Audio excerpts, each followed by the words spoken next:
everybody, it's time for a story and I still can't hear very well, so bear with me. Today's story is Giraffes Can't Dance.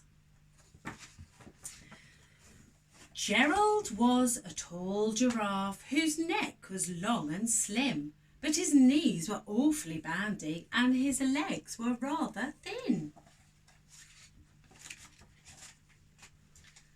He was very good at standing still and munching shoots off trees, but when he tried to run around, he buckled at the knees. Oh dear, poor Gerald. Now, every year in Africa, they hold a jungle dance where every single animal turns up to skip and prance. Now, this year, when the day arrived, poor Gerald felt so sad because when it came to dancing, he was really very bad.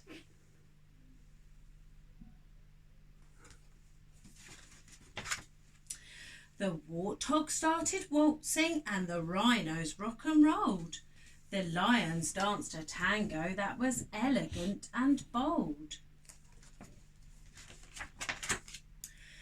The chimps did a cha-cha-cha with a very Latin feel, and 8 baboons then teamed up for a splendid Scottish reel.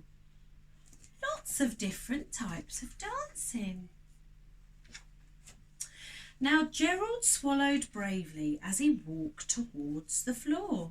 The lions saw him coming and they began to roar.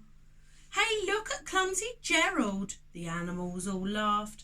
"Giraffes can't dance, you silly fool. Oh, Gerald, don't be daft." Oh, that was a bit sad. That was not very kind, was it? Poor Gerald. Gerald simply froze up. He was rooted to the spot. "They're right," he thought. "I'm useless. Oh, I feel such a clot." He was really upset. So he crept off from the dance floor and he started walking home. He'd never felt so sad before, so sad and all alone. That's not nice, is it? Poor Gerald. But then he found a clearing and he looked up at the sky. "The moon can be so beautiful," he whispered with a sigh. "Excuse me," coughed a cricket who'd seen Gerald earlier on, "but sometimes when you're different, you just need a different song."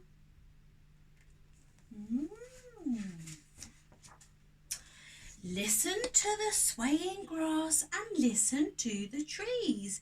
To me the sweetest music is the branches in the breeze. So imagine that your lovely moon is playing just for you. Everything makes music if you really want it to. So you have to close your eyes and listen to the music and try and move along with the music.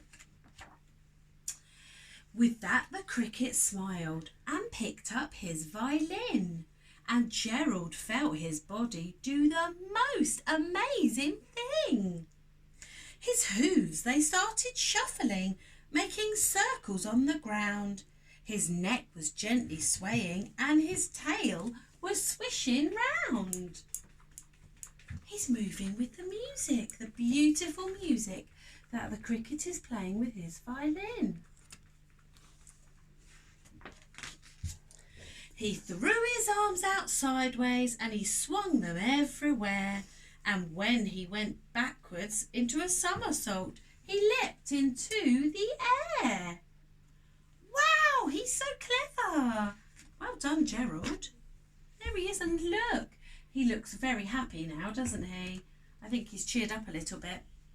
Gerald felt so wonderful. His mouth was open wide. "I'm dancing, yes, I'm dancing. I'm dancing," Gerald cried. He looks very happy now. Who can you see here, though? Coming towards Gerald. I can see some animals.